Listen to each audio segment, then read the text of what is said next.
ఎవరు అవునన్నా కాదన్నా తెలంగాణ రాష్ట్ర సాధన ఉద్యమంలో కీలకంగా మారిన పార్టీ టీఆర్ఎస్. కాంగ్రెస్, బీజేపీలు మద్దతిచ్చినా ప్రత్యేక రాష్ట్రం అనే ఒకే నినాదంతో పోరాటం చేసింది మాత్రం టీఆర్ఎస్ పార్టీయే. 14 ఏళ్ల పోరాటం ఫలితంగా ప్రత్యేక రాష్ట్రం సిద్ధించింది.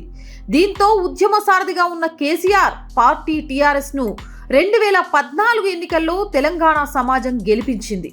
తెలంగాణ ఆకాంక్షలు నెరవేరుస్తారని అందరూ ఆశించారు. కానీ ప్రజల ఆకాంక్షలకు విరుద్ధంగా పాలనను సాగించారు. 2018లో ముందస్తు ఎన్నికలకు వెళ్లిన కేసీఆర్ మాయమాటలతో ప్రజలను మభ్యపెట్టారు. దీంతో రెండోసారి గతం కంటే ఎక్కువ సీట్లు ఇచ్చారు. కానీ కేసీఆర్ అండ్ ఫ్యామిలీ అహంకారం పెరగడం మినహా ప్రజలకు ఎలాంటి ప్రయోజనం చేకూరలేదు. దీంతో 2023 అసెంబ్లీ ఎన్నికల్లో అధికారంలో నుంచి తప్పించారు. ఎదుటి పార్టీలో తప్పులు ఎత్తి చూపిన గులాబీ నేతలు తమ తప్పులను కూడా రైట్ అన్నట్టుగా ప్రచారం చేసుకున్నారు. తెలంగాణకు తామే దిక్కు అన్నట్టుగా రాచరిక పాలన తరహాలో వ్యవహరించారు. చేతులు కాలాక ఆకులు పట్టుకున్న సామెతల బీఆర్ఎస్ వర్కింగ్ ప్రెసిడెంట్ కేటీఆర్ కు అసెంబ్లీ ఎన్నికల్లో ఓటమి తర్వాత తత్వం బోధపడినట్లుంది. అసెంబ్లీ ఎన్నికల్లో ఓటమి, మరోవైపు లోక్సభ ఎన్నికలు సమీపిస్తుండటంతో కేసీఆర్ పార్లమెంటు నియోజకవర్గాల వారీగా సమీక్షలు నిర్వహిస్తున్నారు. ఓటమి నుంచి బయటపడి గెలుపు బాట పట్టేందుకు యత్నిస్తున్నారు. క్యాడర్ కి ధైర్యం చెప్తున్నారు. పార్లమెంటు నియోజకవర్గాల వారీగా సమీక్షలు జరుగుతున్నాయి. ఈ సమీక్షల్లో మాట్లాడిన నేతల్లో చాలా మంది కేసీఆర్, కేటీఆర్, కవిత, హరీష్ రావుల వ్యవహార శైలిని తప్పుపట్టారు. ఓటమికి ప్రధాన కారణం ఆ నలుగురే అని వేలెత్తి చూపారు. 10 ఏళ్ల పాలనలో పెరిగిన అవినీతి, అరాచకాలను ప్రస్తావించారు. ప్రజల్లో వ్యతిరేకతను గుర్తించడంలో విఫలమైనట్లు ఆరోపించారు. ప్రజల్లో తీవ్ర వ్యతిరేకతను మూటకట్టుకున్న సిట్టింగులకే కేసీఆర్ మూడోసారి టికెట్ ఇవ్వడం బీఆర్ఎస్ ఓటమికి మరో కారణమని అంటున్నారు.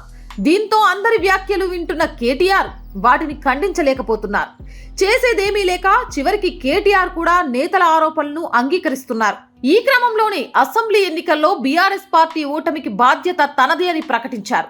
ద్వితీయ శ్రేణి నేతలు క్యాడర్ను పట్టించుకోలేదని అంగీకరించారు. అంతేకాదు, ప్రతిష్టాత్మకంగా చేపట్టిన దళిత బంధు, రైతు బంధు పథకాలను సరిగా అమలు చేయకపోవడం, రైతు బంధు పథకంలో చాలా మంది భూస్వాములకు కూడా డబ్బులు వేయడంతో ప్రజల్లో తీవ్ర వ్యతిరేకత వచ్చిందన్నారు.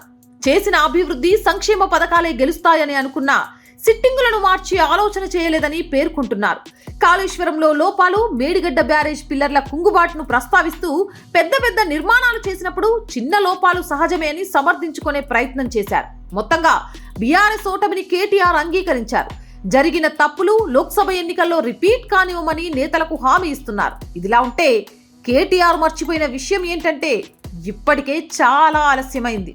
ఇప్పటికీ తమ పాలనపై వ్యతిరేకతను మాత్రం అంగీకరించడం లేదు. కాంగ్రెస్ తప్పుడు హామీలు ఇచ్చి గెలిచిందని ఆరోపిస్తున్నారు. ఈ అహంకారపూరిత మాటలు లోక్సభ ఎన్నికల్లోనూ బీఆర్ఎస్ కి నష్టం కలిగిస్తాయని విశ్లేషకులు అభిప్రాయపడుతున్నారు.